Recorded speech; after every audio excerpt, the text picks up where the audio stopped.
Entering the Pat Mayo Experience. Pat Mayo Experience. Pat Mayo Experience. Pat Mayo Experience. Experience. Welcome to the Pat Mayo Experience, presented by DraftKings 2022 Fantasy Football DraftKings Best Ball Strategy. What are the tips that we need to know about winning on DraftKings Best Ball this season? We'll see if we can dive a little bit deeper into that and try to figure out the proper strategies and maybe some tips that you are not utilizing at the moment when you are drafting your DraftKings Best Ball team. So try to get that big money come, I guess, week 18 now. Whew. Or week 17, week 18, whatever week it ends. It's a while in the future, so you're going to tie up some money, and you want to make sure that you have your money properly invested by having the best tips available to you. Smash the like button for the episode in the comment section. Please give me your best DraftKings Best Ball tips. Sub to Mayo Media Network. You can hit the description for the fantasy football guide so far in 2022. We got rankings for each position coming out, the top 300 overall. That's all coming in the next few weeks. So turn on your notifications and stay tuned to the Pat Mayo Experience on Mayo Media Network video or just on the podcast feed, Apple, Spotify, Stitcher, wherever you download your podcast, you will be able to get the Pat Mayo Experience. If you want to run your own projections this year, you can have stock projections. There's some really good ones out there, but if you want to mess around with them, runthesims.com has customizable to you projections for the season. They have the stock ones in there, very easy to manipulate, and it's completely free right now. So if you go to runthesims.com, punch in your email, you can have access to the full preseason NFL projections. Create your own rankings. It's a lot of fun. Runthesims.com is very, very good. Let's bring him in right now. He almost won $1 million on DraftKings last year in Best Ball. Almost got there till the very end. Justin Herzig from EstablishTheRun.com is on the line with me now. I don't want to walk you through how painful it is to, quote-unquote, lose the $1 million, because you still made out pretty well, right? I did. And now there was a lot of pride going in, trying to go back to back after taking the underdog championship the year before. But it was in a very impressive field, and just to have a chance at being at the top of that millie, seeing my name there for half the day until those kind of late night games went. But it's been fun, and I'm ready to try it again this year. So you almost got the $1 million on DraftKings. You have dominated Best Ball on multiple different sites right now. So I thought you'd be the perfect guy to talk to for even people who are new to Best Ball or who just suck at Best Ball, like myself. Because you always hear this guy's great in Best Ball. That guy's great in Best Ball. Is there anyone who's bad in Best Ball when it comes to a pick if they have like 3 good games throughout the course of the year? I mean, end of the day, all you need is one great game in week 17, and that's the player you need to win it all. So now there's some strategy and there's some tips and things that we can, learn along the way that we can employ to kind of increase our chances of winning. But overall, I mean, I think, hey, this is it is June, and we have been talking about Best Ball for the past couple months. It is crazy how popular this has become. And above all, it's extremely entertaining. It's the best part about fantasy football. It's the drafting aspects. And there's nothing better. Yeah, the set it and forget it part is the real appeal. It's just like how daily fantasy is appealing to a lot of people as well versus season long at this point, because you just get to draft every single week. That's great. Everyone loves drafting. You know what's not fun? Remembering to set your waiver claims every week. That's not fun. I think the waivers have become like the most tedious part of fantasy football. And it's difficult to think back to like the days when, I still love my 12-person, leagues with the college, the high school friends and such, and that daily grind. But there's just so many more opportunities now. And so I think I've narrowed it down to really one season-long fantasy league, but I'll be drafting probably 500 plus across different tournaments in this Best Ball style. And then when the season's ready, boom, hands are clean. All I can do is just sit back, watch, and I know I can't screw it up after the season starts. So the one thing when you're playing in these gigantic tournaments, it's a lot like the season-long redraft leagues, like the Scott Fish Bowl, where you're playing in your league, but you're also playing against everyone else at the same time. Currently, in the $5 tournament with the $1 million to first place up on DraftKings, it has 837,000 entries available in it. Now that money is guaranteed. There's $3.5 million in the prize pool. There's also a 555 that has $250K up top. There's different best ball tournaments that you can enter. They don't all have 800,000 people in it. But I think the people are going to shoot for the $1 million after a $5 entry. That's just how people's minds work. That's how my mind works. I can turn 5 into $1 million. Sign me up for that. So when you're playing against that many people, what's the first thing that people need to realize? Because, I mean, I think it should be obvious, but there are different nuances to this. What's different than playing against 12 people versus 800,000 people? Yeah, so I think it starts off with the structure. In any of these tournaments that you enter, you want to take a look at, okay, how do I advance? How do I win? How do I get to that final round? And so for that $5 best ball one, the one on DraftKings that you're talking about, there are 3 times that you need to advance. The first is the regular season. You need to finish top 2 out of 12. So that's really attainable. That's not that hard. Like it's, hey, in your normal draft, you just got to finish in the top 2. If you do that, you move on to the next week. You then need to get another group of 12. You have to win that one. One more time. You got to win the next group of 12. If you do that 3 times, you finish top 2, top 1, you now make it to the final round. And in the final round, that's where that 800,000 entries, you actually start to feel it because you're competing then against 968 other entries. So 969 total for that. And okay, now strategically, what do we change about our strategy to actually give us the best chance at it? Well, 2 things I think of. One is, all right, so throughout the regular season, 2 out of 12 is not that hard. 1 out of 12, 1 out of 12. It's not easy as you keep advancing, but it's not the hardest part. So I don't really try to change for anything other than best ball as I want to advance. I want as many tickets, as many chances to get to this, to get to that final round. And when you can draft up to 150 times, even if you're only going to draft 10, 25 times, whatever it is, having that many chances to actually say like, hey, let me get to the rounds, let me get to the playoffs and see what happens. Now, the second is that actual 969 person championship. That means we need to now start optimizing for how we have a chance to win that. If you were playing a DFS contest and it's a 1-week contest and hey, you're going against 968 other people, what are you doing? You're probably stacking. You may even be game stacking. You're probably looking for positive game environments where the score is going to go kind of, high scoring game and you can get as many pieces of that as possible. So that's what we need to start thinking about is when we're drafting today, come week 17, what will our lineups look like? Like, yes, it's going to be very difficult to still get to week 17, but if you do, all the money is at the top. It's a very top heavy payout. We said what? Total prize pool's $3.5 million. 1 million is at top. So that's a little more than 25 or almost 30%. That's what we want to be aiming for. And so using game stacks, using strategy, using employment, using things that we think, hey, what is the best situation I can create across week 17? That's optimal. So when you're trying to do this optimally, what you're saying is that you almost want to reverse engineer your season when it comes to the stacks that you want to pick out, potentially the sleepers that you want to pick out, and how to backfill your roster, doing it for week 17. Now, you might not get there with that strategy, but the whole point would be that if you do get there, it's winning time. This is the week 7. You want week 17 to be your best week, is how you optimally want to play this. So does that influence the type of teams that you're going to stack when you look at the week 17 matchups?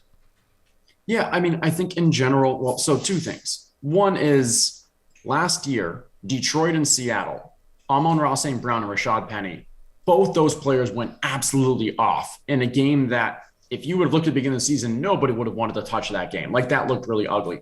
So we have to, have strong convictions held loosely because we really don't know what's going to happen come week 17. We know who's playing each other, but we don't know who those key players are going to be. Because, for example, Cleveland plays Washington in week 17. That might be right now something you're like, well, I don't think Deshaun Watson's going to play. Washington with Carson Wentz is a little difficult. Like, maybe I don't want pieces. But then maybe you're like, actually, maybe there's some pieces around like David Bell or maybe Brian Robinson, rookies who maybe are going to shine out there. So one thing I'm thinking of is when I'm looking at these teams, I'm not going to rule them out, but I'm going to look at each individual game uniquely and think like, where might there be some strong value? And finding rookies that are going to likely continue to perform better as the season goes on. And maybe if their team's even out of the playoffs come week 17, going to get additional playing time. That's one thing I'll target. I love what you said though about reverse engineering, because it's not just for week 17, but I love to reverse engineer when I think about my lineups from start to finish. One thing is draft like you are right.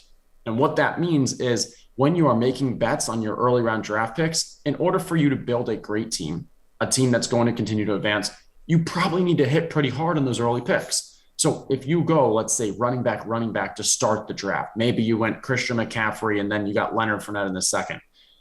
You need to accept that, like, you need to have confidence that Christian's not going to get hurt. Leonard Fournette's going to keep the starting job. Those two are going to be ballers. They're going to do awesome. Now, knowing that, how should I build the rest of my lineup? Well, I probably shouldn't draft another running back until maybe a little while down the road, because I now need to play a little catch up of my other positions. And I know my running backs are going to be really strong. So that type of reverse engineering for drafting like you are right is a key part of the game. Well, let's start there. Let's start with running backs and whether or not to take them as early as possible in best ball, because we do see quarterbacks get overly inflated when you look at the average draft position in best ball versus any other type, because the move would be in a one quarterback redraft league. Why would you ever spend up on a quarterback? Generally speaking, I mean, JJ put it out there with the late round QB, and that's been the strategy that has worked over time. Fill receiver, fill running back, get an elite tight end. You can find yourself a quarterback, matchup to matchup, whatever it might be. You don't need to waste the bench space for that. However, in best ball, because you want to be correlating your lineups as much as possible and have 2, even 3 potential different stacks, quarterbacks start going a little bit higher. So when it comes to running backs, you talk about potential rookies towards the end of the season. Can they develop a starting job? Do you have conviction that your guys are going to keep the job? So are running backs still the most valuable thing in best ball if you have the conviction that they're going to be a workhorse all season long? Because there's very few of those guys left remaining in the NFL. It's very true. And I think let's take a look at, so as I mentioned, don't do that many redraft anymore, but still have one. And I'm still a firm believer, like, hey, for redraft leagues, zero RB is a great strategy. Now, let's think, why is zero RB a great strategy?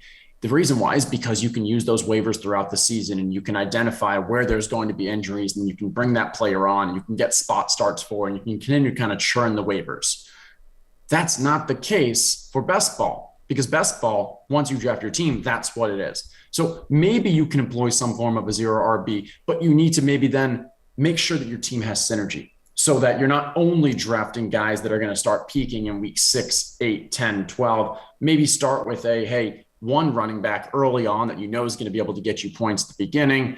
Then you can, if you want to go zero RB, find those late blossoming, but maybe also throw in like a Michael Carter or someone who is going to be able to get you points that early part of the season to make sure that across your entire team, like, you are set up for success.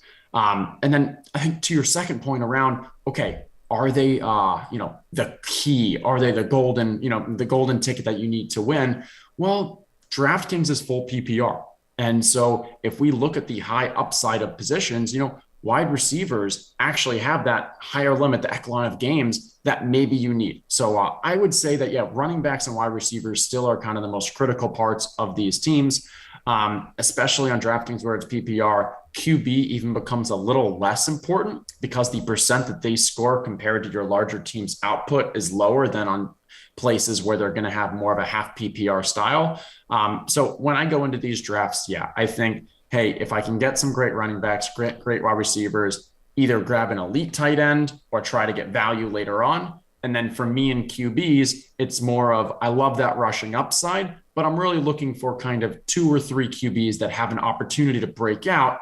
But ideally, I'm not, overpaying for them. And then, as you mentioned, that stacking is such a critical part too. And so a lot of the times my QB selection is going to be more dependent upon how the stacking works, how the stacking looks for that team, than any predetermined, hey, here are the QB players that I want to go after. So in early best ball drafts right now, up until the middle of June, the top 3 picks coming off the board are all running backs. It goes Jonathan. Actually, that's not true. Cooper Kupp is number 2. It's Jonathan Taylor at number 1, Christian McCaffrey at number 3, Derrick Henry at number 6, Austin Eckler at number 7, Najee Harris at number 8, and then Dalvin Cook at number 10. Those are the first running backs off the board. If you take one of those guys within the top 10, how important is it to, if you draft Dalvin Cook, that Alexander Mattison appears on your team somewhere else? Or do you say, screw the handcuff, I'm playing for max upside here, and I'll go take a handcuff from a different starting running back, because if that guy gets hurt, now I have multiple opportunities to score the most throughout the week? I think your research team must have been scouring through my previous tweets, because this is a pretty interesting debate that's been going on. So a couple months back, I announced, I think I was on a podcast with a couple of, I think it was Hayden Winks and Josh Norris. And I mentioned that contrary to popular belief, I actually think handcuffs have some unique opportunity in this. So let's first go back. So last year or two, people are saying, handcuffs are not good for best ball. And that makes sense because, as I said, you're drafting like you were right. So if you draft Dalvin Cook, well, you're expecting and you're hoping that Dalvin Cook's going to have that great season. And if he has the great season, he probably stays healthy. And Alexander Mattison doesn't actually have that great of a season. So it doesn't make sense to handcuff because, hey, you're drafting like you are right. But things are getting a little crazy this year because that week 17, you have to compete against so many teams. 969 teams in that week 17 one for the $5 one. So it's key to also find ways, can you get unique? Now, there's two ways to get unique. One way is, okay, let's say you draft a player that literally is not being drafted in any of these contests. He's a practice squad guy. Nobody knew about him. He ends up making the team, breaks out, and you're the only one in that group that ends up having him. That's one way. That's pretty difficult, though. Another way is, let's say you actually do draft Dalvin Cook and Alexander Mattison, and Dalvin Cook has that great season that we talked about. Okay, he's doing well. He doesn't get hurt, makes it to week 15, week 16. He's like the number 3 scoring RB in the season. That's amazing. He brought you there. But in week 16, he got hurt. Week 17, you have Alexander Mattison. Almost, not all, a large majority of the teams that drafted Alexander Mattison, well, he gave them a 0 throughout the year. Dalvin wasn't healthy. So now he's going to be a very low-owned player in that week 17. He may then be that key to, hey, Dalvin's hurt, Mattison comes in, Mattison puts up a 30-burger. No one, very few other people have Alexander Mattison, and now you've got a unique, high-value player that gives you a chance at that 969. Now, there was a lot of stuff that had to happen for us to get there. Dalvin has the amazing season. Dalvin stays healthy. Dalvin gets hurt in week 15 or week 16 in that exact time. Then Mattison comes in. Then Mattison has an amazing game. That's very unlikely. But also winning a contest, going against 969 other people is also very unlikely. And so if we have ways to maybe increase our chance of finding unique, finding leverage, that's something I'm looking at. So I'd say across the industry, there's definitely no conviction on whether or not handcuffs are good or bad. Michael Leone, one of my partners that established the run, he's been doing some research on advance rates to see hey, does it actually hurt you even advancing? And the short answer is it's not actually that bad. And as long as you are picking the right ones, it doesn't work for some. If it's about not giving up value, not reaching aspects. And then the second is, maybe if there's situations where there's lack of clarity in the running back situation, and maybe it's not so much a traditional pure handcuff like Madison Cook situation, but more of a ambiguous backfield like a Ronald Jones and Leonard Fournette situation last year, or James Conner and Chase Edmonds and such.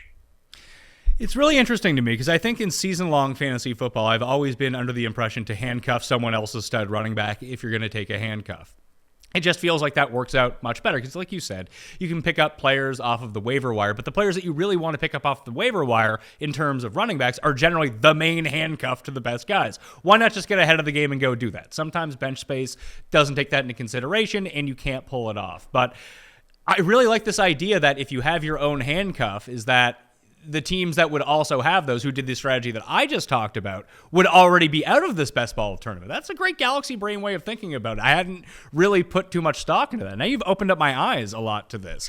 When it comes to non-handcuffs and running backs to target late, is it rookies who might be how many people drafted, let's say, I don't know, Eli Mitchell last year when it came down to it? Because who was that? Trey Sermon was the guy in San Francisco everyone went out to. How many risks do you need to take towards the back end of your best ball drafts to find some of these undercover running backs?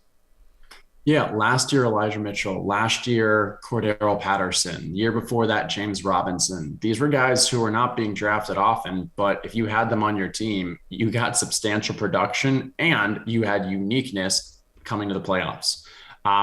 For me, what it comes down to is if you take a look at the guys that are being drafted in the 17th, 18th, 19th, 20th round, because these are 20 round drafts on DraftKings, tell me, how can you be confident that the guy being drafted number 200 is that much better than the guy not being drafted because it's just a cap of, the amount of spots? Because someone, if we had 22 rounds, would start being drafted pretty heavily in the 22nd. So what I'm saying is that while these guys are a difference of theoretical 2 rounds, 20th to 22nd, the 20th rounds are getting drafted maybe 60, 70, 80% of the time. The ones in the 22nd, just because there's not enough rounds, are barely getting drafted. So a lot of the times with those late picks, I'm looking for those players that aren't getting drafted because, okay, let's use an example of we're thinking the running back handcuff situation. Like for the Bengals, you know that's a pretty valuable handcuff situation if it ends up working out. If Joe Mixon gets hurt and they, bring in either Samaje Perine or Chris Evans as the bell cow. So between those two, you can see like, okay, Chris Evans has gotten a little more the flavor of the week, a little more support. If we see that Chris Evans is predominantly being an 18, 19, round 20 draft pick and Samaje Perine throughout the season is not being drafted at all, I'd rather have the Samaje Perine because can you honestly tell me that, hey, Chris Evans is substantially more likely to be the handcuff than Samaje Perine? I mean, I don't know, maybe it's 60-40, maybe it's even 70-30, but they're being drafted. So if they're being drafted substantially different and, 80% of drafts have Chris Evans and 2010 have Samaje Perine, I'm going to go for the one that's being underdrafted. And I think you can take that kind of mantra. And I think Baltimore is a great example as well. The number 2 wide receiver right now, it's pretty difficult. Like, is it going to be Wallace? We don't know. And so you've got to see where the crowd is going. Do you agree with it? Are you not sure? When you're not sure, lean into that uncertainty and go with the other way because that will give you a better chance of being unique.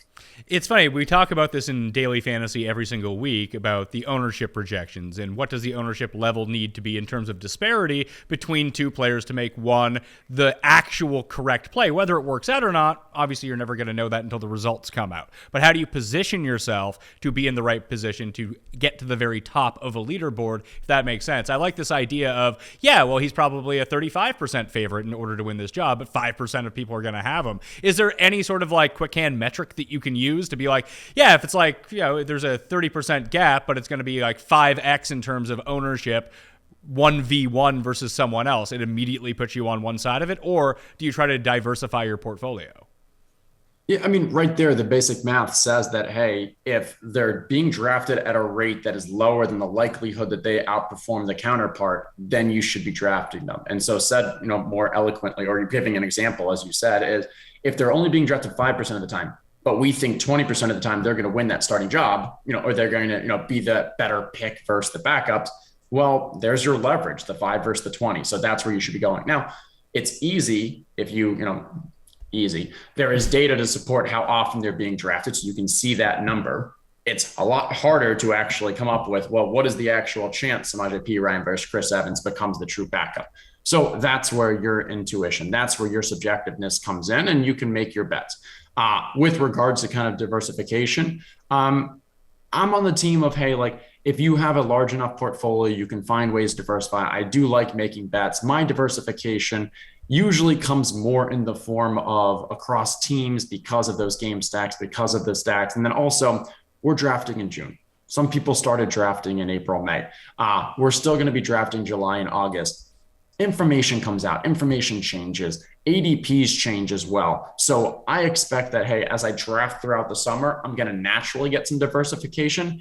If come August, I realize like, hey, I am overweight on this player and I don't want to be, maybe then that's where I make some manual adjustments to say like, hey, let me even it out by going another way, maybe, making a more well-rounded portfolio or such. But for now in June, I'm just drafting what I think are kind of the best plays. If you're not someone who is drafting, let's say in May, and drafting 150 teams in this, you're drafting 10, you're drafting 20, is there an optimal time to you that you think you should draft? Is it after we get information, or because the information has been out there for so long now that all of the good values are no longer values, they are going either over where they should be going or just about where they are going? You're not getting any positive leverage on some of these guys that were going 5 rounds later a month and a half ago, and then you're going to have injury situations crop up where I'm sure some of your best ball teams are going to be probably absolutely dead by the time that August rolls around. So you need the luck on your side there. However, if you wait until the injuries happen, then draft, all the value is sucked out of a lot of these later guys too. So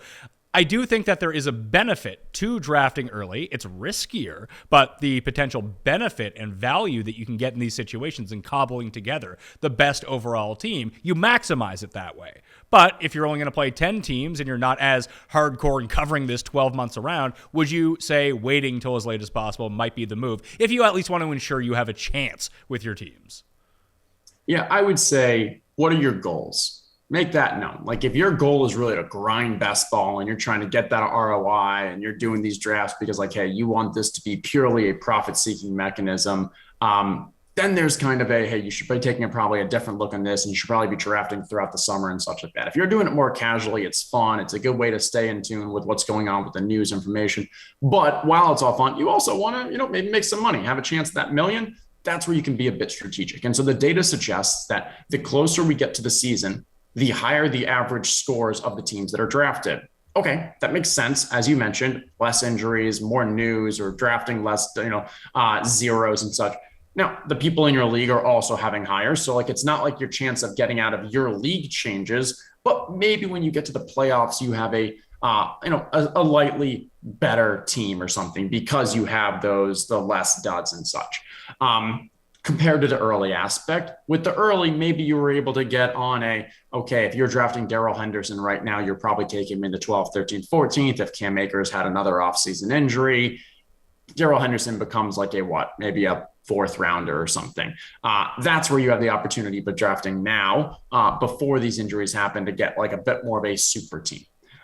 For me personally, I think like, hey, this is a fun activity. Draft when you want. If there's no question that like the softest drafts are in August as well, because like, hey, it's June, we're talking football. Everyone else is talking maybe the golf tournament. Maybe they're talking, we've got the NBA finals, we got hockey. Like that's what's on most people's minds, the casual person. Come August, that's where you're getting a lot of the casual users. So there's no question that like, hey, just from when's the the friendliest drafts, I will call it, is August, because that's where the more hardcore, the more, the people like us who are talking about best ball in June. It's not just us then. Are you maxed out by the time that August rolls around, or do you allocate a certain amount of your lineups for August? Yeah, so I mean, there's a lot of great sites that are putting on different, contests as well. And so what I'll kind of do is allocate to a portfolio across these different sites. So some of the sites are a little sharper, and so it's not like, hey, when it comes to August, the competition is still strong, and it was strong all throughout. So maybe I'll draft those earlier on, and then maybe DraftKings, because DraftKings has such phenomenal reach, their marketing, they're able to kind of bring in the more casual fan. I'll focus more of my time on DraftKings in August because that's where I think the softer drafts are. No, I would say, like, to be honest, I also think, like, from a mental health standpoint, it's best for me to, hey, I can't be doing football all year round. I want to, make sure I enjoy my summer. I want to make sure that I stay married to the wife over there. And so in those situations, like, I'll more casually draft early on. I did a decent amount at the beginning, a bit of a barbell approach, kind of slowed down during these periods. And I would say just now, like yesterday, we started our live streams with Establish the Run, where twice a week I'm going to be doing live best ball drafts, bringing on someone from the industry to talk through. And this is where I'll start really ramping up, especially after 4th of July. You mentioned diversifying your profile, because a lot of people who take this seriously and want to win the big money, like yourself, and I know a ton of these people, they treat this like a stock market.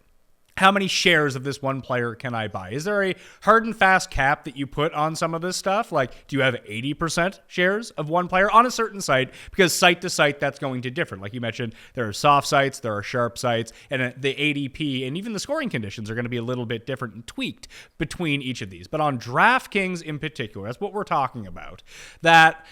Like, do you max out at 60% on one guy? Like, does there become a point where you have too much of one guy? Because we talk about this in daily fantasy all the time. Is there such thing as a free square? Should you play 100% of someone if the value is good enough? Maybe you have identified a particular player in the 19th round of a best ball draft. You're like, I'm going to take this guy every time. Does it make sense to do that? Or because it's football, injuries happen, weird stuff happens, very unpredictable, that it's just not sensible to go that all in on one player? Yeah, I don't really have a hard cap that I max at, but I am sensitive to my ownership shares, as we call it. And what I mean by that is, if I start seeing that I'm drafting a player in, let's say 25% of drafts, Well, what does that tell me? It tells me that one is I am higher than market on this player. It tells me two, I am drafting this player likely at a point of above ADP, because if you are drafting each player at ADP, then you're getting them on average the same as your drafts. 1 out of 12, it's like 8%. So like, all right, I'm higher than this player and I'm drafting them slightly above ADP. That tells me I need to go take a second and say like, okay, what is going on here? Am I higher on this player? Should I be higher on this player? So maybe I'll take that opportunity to go talk to some other people and kind of get some additional thoughts on, maybe I'm missing something. Maybe there's an injury risk I'm not thinking of. Maybe there's some other, a larger macro risk that it's just not in my, I haven't been considering. And so I want to say like, hey, should I be higher on this player? I might leave that conversation as like, oh no, I shouldn't have been. Okay, let me draft them less. Or it could be, no, I'm still bullish on them. Maybe I think the market's missing something. So that's okay. Now, the second is when am I drafting them? Because if I have 25% of them, I'm likely reaching a little. Maybe as I start getting to 25%, if I got to 30%, I'm like, maybe I can stop drafting them where they are and maybe get them around later, because seems like people are letting this person fall to me a lot, or I'm reaching a little for them. So let me see, can I still get my shares of this player if I wait around? And now if I am able to do that, I'm now getting an extra round of value on another player that helps me and makes my collective team stronger. And so that's how I'll use diversification. And then the last part I'll reference is I think there was definitely a difference of if you are 30% on Derrick Henry or if you are 30% on Hassan Haskins, because at the top of the draft, if you're Derrick Henry, like you are then missing out on a lot of other of those players that we expect are going to have high point totals, because I think, as you mentioned, Derrick Henry might have like an ADP of around 7. And so if you're drafting him at 7, and you're at 30%, that means you're probably drafting him above Jamar Chase, above Justin Jefferson, maybe even above one of those other, maybe even Austin Eckler or someone. But the idea being you're now you're hurting your portfolio of these other high-end players. If you're drafting Hassan Haskins at 30%, well, now these are more dart throws to begin with. If you weren't getting Hassan Haskins, who are you going to pick? There's still 20, 30, 40, 50 people that you might be choosing from. So it's not like you're really hamstringing it's not really you're hamstringing yourself, where in that situation of getting over a player at the top of the draft, you're really missing out on the high level competition that's around it. So we talk sometimes about a cascading format when we're picking in either, I think that it's weird because I feel like best ball for the NFL actually has far more in common with daily fantasy golf than it does daily fantasy football in a very weird way, because it's not that it's positionless, but you're going to get to the spots that you need to fill regardless. It's not like you're constrained by a salary cap for this position. Well, if I do this stack, then I only have so much left over here. In golf, you can take your 6 guys. You have to fit them all in with your salary cap. You can take any of the 6 guys that you want. Feels to me like that's a little bit more like DraftKings Best Ball NFL when it gets to the drafting point when it comes to cascading. So you can do it a bunch of different ways, but a lot of the times people like to really concentrate at the very top. And you can call it a pyramid scheme if you want. The pyramid scheme of daily fantasy golf. And I think that the cascading effect has a much better branding behind it. Shout out Rick Gaiman for that one. But you concentrate up top and you have like your 2 expensive guys that you want to build around, or 3 guys. Then it's like 5, then it's 7, then it's 8. And then you end up with way more at the top, higher concentration, higher ownership of the select really good guys that you want. And then you spread out the risk around the bottom once you drop down into the lower ranges of the salary cap. It feels like what you're talking about here might actually be an inverted cascading, where you want to have more diversification at the top because, if you're 35% Derrick Henry, then there's no chance you ever have Jonathan Taylor or Christian McCaffrey or any of the very top end wide receivers, no Travis Kelce. It would seem to me that if you're trying to play 150 lineups, that you would kind of want to smooth those out at the top, and then at the bottom be really committed to the deeper sleepers that you know that you're going to get later on. Do I have that right, or am I completely off base with this? No, I think you nailed it. And I think a great example is I personally have Christian McCaffrey as my 1.01. However, I am still drafting Jonathan Taylor with the number 1 overall pick. Because if I said I'm going to draft Christian McCaffrey with my 1.01, I would never have any shares of Jonathan Taylor. And even though I think like Christian McCaffrey might be 55-45 over Jonathan Taylor to finish as the number 1, I think he's got higher upside with the way that he's played and in that offense, especially if Baker Mayfield goes there, blah, blah, blah. But as long as Jonathan Taylor is the consensus 1.01 by ADP, I'm going to split kind of hedge my bets. Now, I also, though, feel that I like Christian McCaffrey more than Cooper Kupp. And in those situations, I'm now drafting Christian McCaffrey more often over Cooper Kupp. So I'm still going to be overweight on Christian McCaffrey here, but I'm not saying, hey, I'm now not going to have any of Jonathan Taylor or Cooper Kupp. And a similar one is the Travis Kelce, Mark Andrews. Like Travis Kelce, by most counts, is ahead of Mark Andrews. I know some really smart people that think Mark Andrews is going to have a better season. But if you start taking Mark Andrews above Travis Kelce, you'll never finish with Travis Kelce. And so that's where at that top, that diversification. And then at the end of the drafts where you said, hey, hammer the guys that you love, I definitely think that's a strong play. But I'll also mention that I also will, with the end of the draft, be focusing far more on stacks because we have such low levels of confidence in who's going to have success at the end of drafts. It's better for me to kind of guarantee that correlation. So then when this QB has a great year, it's more often that the peripheral pieces of his offense also have stronger and outperforming their ADP years. How important is it to understand what ADP is telling you in best ball drafts, and how can that guide you through how you want to properly construct your teams? Knowing that information, there's only so much that's knowable when it comes to fantasy sports in general. And ADP, we talk about it a lot. Some people will say it's absolutely useless. Take whoever you want to take. I agree with that. But using ADP as a blueprint of knowing where people are going is really the only data point that we have with a lot of this.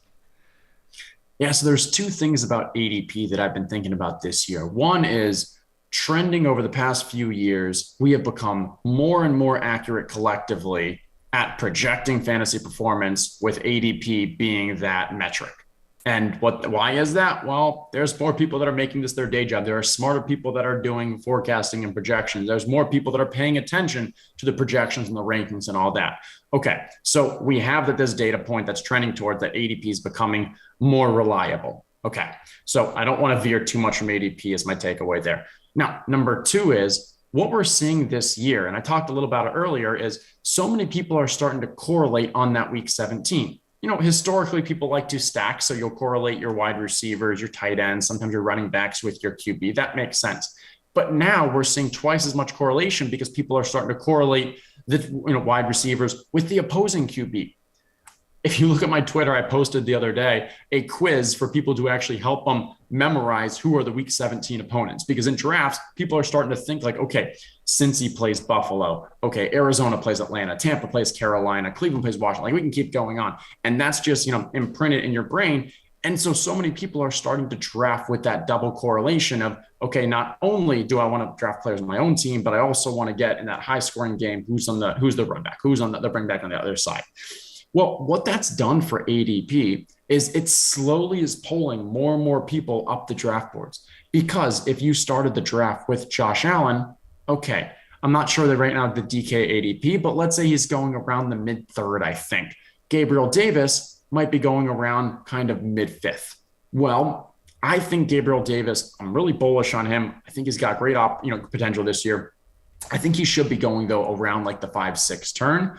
But because people who drafted Josh Allen, they're starting to pull up that Gabriel Davis ADP so they can stack him with him. And then not only Josh Allen, if someone grabbed Jamar Chase, if someone grabbed T. Higgins, they also want to get Gabriel Davis because now you have that week 17 correlation between Cincinnati and Buffalo. So now you have multiple teams that are trying to fight for this player that previously you would just have, would kind of fall to his ADP. So I think we're going to look back on this year and that trend of ADP getting better is actually going to be hampered this year in some of these best ball contests because so many people are going for this week 17 correlation. And so what is my actionable takeaway there? It's still, I don't want to reach too much on ADP, but I also need to always do kind of a sense check, a little sniff test of, hey, why is this player so high? Like, am I actually bullish on this player? And then if that's the case, like Gabriel Davis, who I really like the player, but like, it's really hard for me to stomach the price that he's getting to, especially if I don't have any of those kind of stacked plays. And so in those situations, I'm not going to be getting Gabriel Davis much because I believe that other players around him are better raw options. And if we look at the actual projections, if we look at our actual rankings, that would prove out. The ADP is just being manipulated a little because there's a positive feedback loop of, okay, I have the stack partner. I want to draft Gabriel Davis. His ADP moves up. People don't want to reach, but hey, slowly his ADP does reach up, and now it's not as much of a reach. So now I can grab him, and it just keeps going. And so that's really what, for this year, what I'm taking away from the ADP.